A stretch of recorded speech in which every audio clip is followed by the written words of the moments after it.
ಹಿಮಾಲಯದ ಮಹಾತ್ಮರ ಸನ್ನಿಧಿಯಲ್ಲಿ ಗುರುರ್ ಬ್ರಹ್ಮ ಗುರುರ್ ವಿಷ್ಣು ಗುರುರ್ ದೇವೋ ಮಹೇಶ್ವರಃ ಗುರುರ್ ಸಾಕ್ಷಾತ್ ಪರಬ್ರಹ್ಮ ತಸ್ಮೈ ಶ್ರೀ ಗುರವೇ ನಮಃ. ನಮ್ರತೆಯ ಪಾಠ. ಅಹಂಕಾರದ ಪರಾಕಾಷ್ಠೆ. ಮಳೆಗಾಲದಲ್ಲಿ ಸ್ವಾಮಿಗಳು ಪರ್ಯಟನ ಮಾಡುವುದಿಲ್ಲ. 4 ತಿಂಗಳ ಕಾಲ ಯಾವುದಾದರೂ ಒಂದು ಸ್ಥಳದಲ್ಲಿ ಉಳಿಯುತ್ತಾರೆ. ಆಗ ಜನ ಅವರಲ್ಲಿಗೆ ಬಂದು ಪವಿತ್ರ ಗ್ರಂಥಾಧ್ಯಯನದಲ್ಲಿ ತೊಡಗುತ್ತಾರೆ. ಆಗ ತಾನು ಸ್ವಾಮಿಯಾಗಿ ದೀಕ್ಷೆ ಪಡೆದಿದ್ದರು.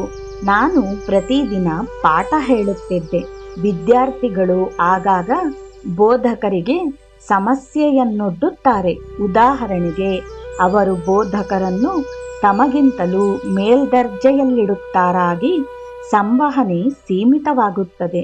ನನ್ನ ವಿದ್ಯಾರ್ಥಿಗಳು ಎತ್ತರದ ಒಂದು ವೇದಿಕೆಯನ್ನು ನಿರ್ಮಿಸಿ ಅದರ ಮೇಲೆ ಕುಳಿತುಕೊಳ್ಳುವಂತೆ ನನಗೆ ಇಷ್ಟೊಂದು ಅನುಯಾಯಿಗಳ ಸಮೂಹ ಇದೆಯೆಂಬ ಕಾರಣದಿಂದ ಮಿತಿಮೀರಿ ಹೆಮ್ಮೆ ಪಟ್ಟುಕೊಂಡೆ.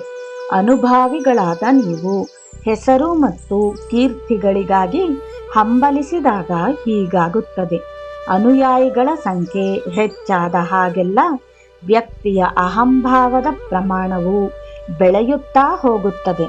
ವಿದ್ಯಾರ್ಥಿಗಳ ಪೈಕಿ ಯಾವನೋ ಒಬ್ಬ ಸ್ವಾಮಿಯ ಬಗ್ಗೆ ಆತ ಅಷ್ಟೇನು ಬುದ್ಧಿವಂತನಲ್ಲ ಎಂಬ ಕಲ್ಪನೆ ನನ್ನಲ್ಲಿ ಮೂಡಿತು.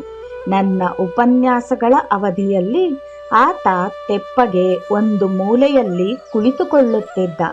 ವಾಸ್ತವವಾಗಿ ಈ ಸ್ವಾಮಿ ಒಬ್ಬ ಉನ್ನತ ಜ್ಞಾನಿ. ಇದು ನನಗೆ ತಿಳಿಯದು. ಆತ ಯಾಕೆ ಬಂದಿದ್ದನೆಂದರೆ, ನಾನು ಭಗವಂತ ಬೆಳಕು ನೀಡಿ ಸಹಾಯ ಮಾಡು ತಂದೆ ಎಂದು ಪ್ರಾರ್ಥಿಸುತ್ತಿದ್ದೆ. ನನ್ನ ಶ್ರದ್ಧಾಯುಕ್ತ ಮೊರೆ ಹಾಗೂ ಪ್ರಾರ್ಥನೆ ಕೇಳಿ ದೇವರು ಆ ವ್ಯಕ್ತಿಯನ್ನು ನನ್ನಲ್ಲಿಗೆ ಕಳಿಸಿದ್ದ. ಆದರೆ ನಾನು ಮಾಡಿದ್ದಾದರೂ ಏನು? ನನ್ನ ಲಂಗೋಟಿಯನ್ನು ಅವನಿಗೆ ಒಗೆಯಲು ಕೊಡುತ್ತಿದ್ದೆನಲ್ಲದೆ ಇಡೀ ದಿನ ಕೆಲಸಕ್ಕೆ ಹಚ್ಚುತ್ತಿದ್ದೆ. ಆತ ನನಗೆ ಪಾಠ ಕಲಿಸುವ ಮೊದಲು 2 ತಿಂಗಳು ನನ್ನ ಜೊತೆ ಇದ್ದ. ಒಂದು ಬೆಳಿಗ್ಗೆ ನಾವಿಬ್ಬರು ಗಂಗೆಯ ದಡದ ಬಂಡೆಯೊಂದರ ಮೇಲೆ ಕುಳಿತಿದ್ದೆವು. ಹಲ್ಲುಜ್ಜುತ್ತಾ ನಾನು ಅವನಿಗೆ ಆಜ್ಞೆ ಮಾಡಿದೆ, ಹೋಗಿ ನೀರು ತೆಗೆದುಕೊಂಡು ಬಾ. ನನ್ನ ಮಿತಿಮೀರಿದ ಅಹಂಕಾರವನ್ನು ಸಾಕಷ್ಟು ಅನುಭವಿಸಿದ್ದ ಆತ ಉಜ್ಜುತ್ತಲೇ ಇರು ಎಂದು ಹೇಳಿದ. ಹೊತ್ತು ಗೊತ್ತಿನ ಪರಿವಿಲ್ಲದೆ ಉಜ್ಜುತ್ತಲೇ ಹೋದೆ. ನನಗೇನಾಗ್ತಿದೆ ಅನ್ನೋದರ ಅರಿವನ್ನೂ ಕಳೆದುಕೊಂಡೆ.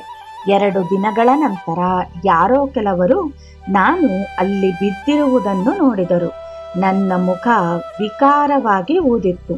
ಬ್ರಷ್ ಅನ್ನು ಬೀಳಿಸಿದ್ದೆನಾದರೂ ಇನ್ನು ನನ್ನ ಬೆರಳು ನಿರಂತರವಾಗಿ ಬಾಯೊಳಗೆ ಆಡುತ್ತಲೇ ಇತ್ತು. ಅಪ್ರಜ್ಞಾವಸ್ಥೆಯಲ್ಲೂ ನಾನು ಹಾಗೇ ಮಾಡುತ್ತಿದ್ದೆ. ನನ್ನ ಗುರುಗಳು ಕಾಣಿಸಿಕೊಂಡು ಮೇಲೇಳು ಎಂದರು. ಕಣ್ಣು ಬಿಟ್ಟೆ. ಮುಖ ಎಷ್ಟೊಂದು ಭಾರವಾಗಿತ್ತೆಂದರೆ ಅದನ್ನು ಎತ್ತಲಾಗಲಿಲ್ಲ. ಒಸಡುಗಳು ಊದಿದ್ದವು. ದವಡೆಗಳನ್ನು ಅಲುಗಾಡಿಸಲಾಗುತ್ತಿರಲಿಲ್ಲ. ಆಮೇಲೆ ಗುರುಗಳು ಹೇಳಿದರು, ಆ ಸ್ವಾಮಿ ಒಬ್ಬ ಮಹಾನ್ ಸಾಧು. ದೇವರು ಅವರನ್ನು ನಿನ್ನಲ್ಲಿಗೆ ಕಳಿಸಿದ್ದ. ದೈವಿ ಪುರುಷರೊಂದಿಗೆ ನೀನು ವಿನೀತನಾಗಿ ಹಾಗೂ ಸೂಕ್ತವಾಗಿ ನಡೆದುಕೊಳ್ಳುವುದನ್ನು ಕಲಿತಿಲ್ಲ. ಈಗ ನೀನು ಒಳ್ಳೆ ಪಾಠ ಕಲಿತಿದ್ದೀಯಾ ಅಂದುಕೊಂಡಿದ್ದೇನೆ. ಈ ತಪ್ಪನ್ನು ಮತ್ತೆ ಮಾಡಬೇಡ. ನಂತರ ಅವರು ಹೇಳಿದರು, ಏಳು, ಮೇಲೆ ನೋಡುತ್ತಾ ಹೆಜ್ಜೆ ಇಟ್ಟು ನಡೆ. ನಾನು ಪ್ರತಿಭಟಿಸಿದೆ. ಆಕಾಶ ನೋಡ್ತಾ ನಡಿಗೆ ಮುಂದುವರಿಸಿದರೆ ಎಡವಿ ಬೀಳ್ತೇನೆ. ಅದಕ್ಕೆ ಗುರುಗಳು, ತಲೆಬಾಗು, ಆಮೇಲೆ ನೀನು ಮುಗ್ಗರಿಸದ ಹಾಗೆ ನಡೆಯಬಲ್ಲೆ. ಅಪಾಯಕಾರಿಯಾದ ಈ ಜೀವನ ಮಾರ್ಗವನ್ನು ಸಾಗಿಸಲು ನೀನು ವಿನೀತನಾಗಿರುವುದನ್ನು ಕಲಿಯಬೇಕು. ಅಹಂ ಹಾಗೂ ಹೆಮ್ಮೆ ಇವು ನಿನ್ನ ಪಯಣದಲ್ಲಿ 2 ಎಡವುಗಲ್ಲುಗಳು. ವಿನೀತನಾಗದೆ ಹೋದಲ್ಲಿ ನೀನು ಕಲಿಯಲಾರೆ. ನಿನ್ನ ಬೆಳವಣಿಗೆ ಕೇವಲ ಬೂಟಾಟಿಕೆಯದಾಗುತ್ತದೆ ಎಂದು ಬುದ್ಧಿ ಹೇಳಿದರು. ಆಧ್ಯಾತ್ಮಿಕ ಪಥಗಾಮಿಗಳಾಗಿ ಹೊರಟವರಿಗೆ ವಿನಯಶೀಲತೆ ಅತ್ಯಗತ್ಯವಾದದ್ದು. ಅಹಂಕಾರವು ಪ್ರತಿಬಂಧಕಗಳನ್ನು ನಿರ್ಮಿಸುತ್ತದೆ. ಆಗ ತಾರತಮ್ಯ ಜ್ಞಾನ ಕಳೆದು ಹೋಗುತ್ತದೆ. ತಾರತಮ್ಯ ಜ್ಞಾನವನ್ನು ತೀಕ್ಷ್ಣಗೊಳಿಸದಿದ್ದಲ್ಲಿ ವಿವೇಚನಾ ಶಕ್ತಿ ಕೈಕೊಡುತ್ತದೆಯಲ್ಲದೆ ಮನಸ್ಸಿಗೆ ಮೂಢ ಮುಸುಕುತ್ತದೆ. ಜ್ಞಾನ ಮಾರ್ಗದಲ್ಲಿ ಮೇಘಾಚ್ಛಾದಿತ ಮನಸ್ಸು ಸಾಧಕನ ಪ್ರಗತಿಗೆ ಒಳ್ಳೆಯ ಸಾಧನ ಅಲ್ಲ. ವೈರಾಗ್ಯವಿರಬೇಕು, ಕರ್ಮ ಬಿಡದಿರಬೇಕು. ಈ ಎರಡು ಹಿತ ಬೆರೆಯೇ ಗರಿಮೆ ಬದುಕಿಗೆ ಬಹುದು. ನಿರಾಕರಿಸಬೇಕಾದ್ದು ಕರ್ಮವನ್ನಲ್ಲ, ಕರ್ಮದ ಫಲವನ್ನು. ಪ್ರಜ್ಞಾಸ್ಥಿತಿ ಎಂಬ ಸಾಗರದಲ್ಲಿನ ಅಹಂ ಹುಟ್ಟಡಗಿ ಹೋಗಿರುವ ಬಗ್ಗೆ ಸ್ಪಷ್ಟಪಡಿಸಿಕೊಳ್ಳಿ. ಹೃದಯದ ಒಳಗಿನ ಕತ್ತಲೆಯ ಕೋಣೆಯಲ್ಲಿ ಅದು ಎಲ್ಲಾದರೂ ಅಡಗಿ ಕುಳಿತಲ್ಲಿ ಎಂಬುದನ್ನು ಸ್ಪಷ್ಟಪಡಿಸಿಕೊಳ್ಳಿ. ಅಹಮ್ಮಿನ ದಾರಿಗಳು ಹಲವಾರು, ರೂಪಗಳು ಅಸಂಖ್ಯಾತ.